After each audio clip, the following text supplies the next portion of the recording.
Hello there. I am answering a question. This is the new video Q&A section of our course, and I have been asked to answer a question about the introduction that is due in week 7. I got that right? I don't want to scare anybody. Yes, week 7. Just some more information. I'll tell you specifically what I will be looking for as I grade. I will be looking for the fact that it is an APA manuscript format. And I told you, well, let me tell you. I think I put that in the week 6 video, but you haven't gone to week 6 yet. On page 306 in the APA manual, it gives you, let me make sure that's the right page, it gives you an actual picture of what the what that would look like. It has, let me see if I can show you. See the page numbering, the running head. Put your page numbers in the header. I have students a lot of times who put them in the text, and that's hard when you have to make revisions, because then you got to go back and reformat and redo all the time. So use your header function for that the first page number, the very top one, and then you've got your running head and your title, etc., etc., and then it shows your abstract. You're not going to need an abstract for the introduction. The abstract will be a part of your final mini proposal, because that would be appropriate in that situation, but for the intro you don't need to worry about an abstract yet. You don't know what you're abstracting because you haven't written the proposal yet. And it has just some pictures of what a page looks like when you've laid it out, which is helpful. And it has a whole chapter on manuscript prep, so I encourage you to visit that section of APA manual if you haven't already. I will be looking for it to be an APA manuscript format. I will take off points if it's not. I will also be looking for correct spelling and grammar. If you have gotten feedback from me in Research Cafe posts about grammatical issues, maybe I feel like sometimes the sentences are running on, or they might be a fragment, or maybe you have a whole page long of a paragraph that's an entire page long, or misspellings. If I've written things like word choice, not too sure, make sure you pay special attention to that, because I will be grading for spelling. I will be grading for grammar. It's very important in scholarly writing that people can understand what you are saying in your writing. You have to be able to articulate your thoughts and ideas very well in written form. And so if that's something that is a challenge for you and you're aware of that, there are places on campus that you can get assistance. There's a place called the Write Site, and you can access that from the TW webpage if you go into the directory or the sitemap and put that in. They do have on-campus help, and I'm pretty sure they'll assist you via email as well. I wouldn't consider them the final source on APA. They can probably help you with it a bit, but I have had situations where, they're usually students too, so the APA manual is the final word. So if you can defend it to me by saying I found it on page whatever in the manual, it's better than saying, well, somebody at the Write Site told me that was the way to do it. Or I found it on this web page about APA. The manual is the place to go. So those are the sort of the non-content related things. I'm a real stickler for the APA. I'm a real stickler for a well-articulated paper. I want it to flow logically. I want to have smooth transitions. I don't like choppy reading where you seem to jump from one thing to the next, or I don't understand how we got from here, this paragraph from the previous one. It's just not a logical flow. Make sure that you write with that in mind. And your handbook, if you wanted to read ahead a little bit, Chapter 7 talks about preparing a topic outline for the first draft. It has guidelines for the introduction. The first element in the topic outline is the introduction. Key elements to make sure you include: identifying the topic, establishing its importance. So that's Chapter 7. So that may be helpful to you. I do suggest making an outline, which your handbook talks about. So you might want to read Chapter 7, Chapter 8, Chapter 9. They're certainly not hard to read. They're very short. It's practically just bullet points.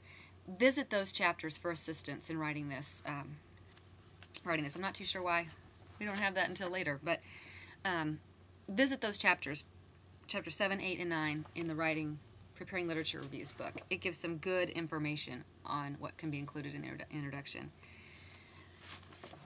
The thing that I really want you to be paying special attention to is you need to use the introduction to introduce your study. You're going to tell us what is the problem, statement of the problem.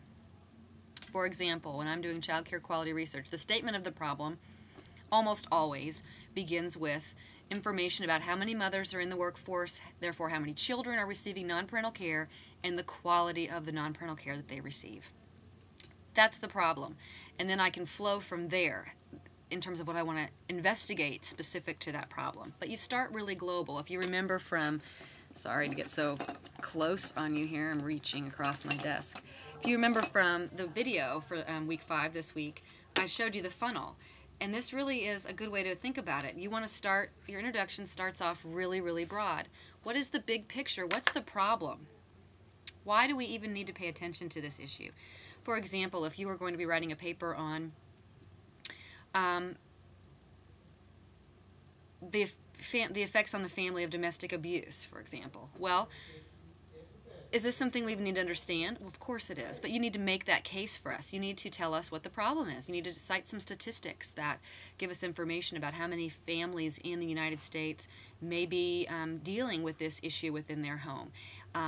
The prevalence of unreported incidents, to make a case for it's probably even more than what we know, and what some of the potential influences and effects and outcomes are on family members who are in abusive situations from the existing literature. You're just going to hit the highlights, though. You're not going to go into an extensive lit review.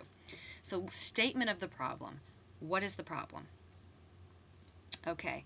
And then the purpose of the study. What does your study hope to do? So, here's the problem.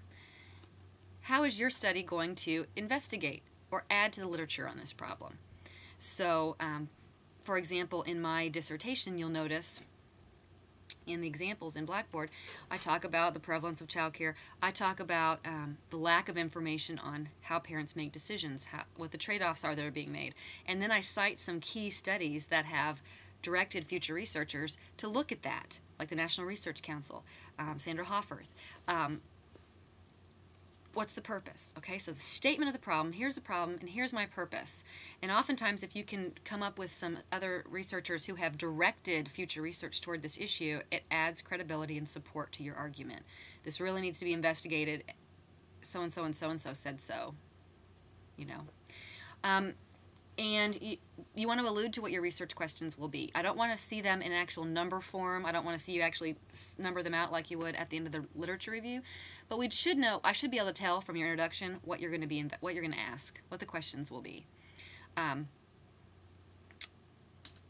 This should be clear to me. So if you're interested in, if you're spending your whole introduction talking about the impact of family violence on children, for example, then it should be clear to me that you're going to be doing something that will investigate. The questions that you will ask will relate to that. So you might be directing, in terms of what you talk, I'm sorry, but in terms of what you talk about for the purpose of the study, those should be the things you ask. So don't spend time writing about a purpose that you are not planning to investigate.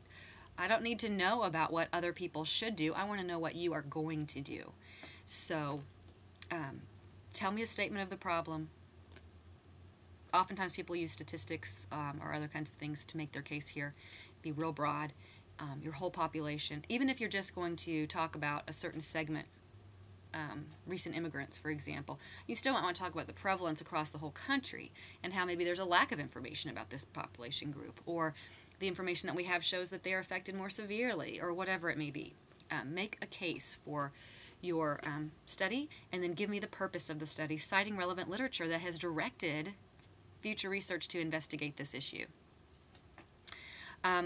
Allude to what your research questions will be. You don't need to list them out, number 1, number 2, number 3, but it should be clear to me from your writing what those questions will be. And the significance of the study. How will this add to the existing literature? Because if it won't add to the existing literature, it's not worth doing, and it's not worth a review or reading. And they'll tell you that. They'll send it back to you before you even give it to the review stage and say, it's not a good fit, or I don't think this is a good study. So the significance. How will this study impact the literature? How will it add to the literature? I hope that helps a little bit. I hope you can watch this and then look at the examples I have up in Blackboard, and then maybe watch this again to sort of see if you can come up with a good way to do it. And I wish you luck. And if you have other questions, please feel free to ask via email or the Q&A boards. Thanks.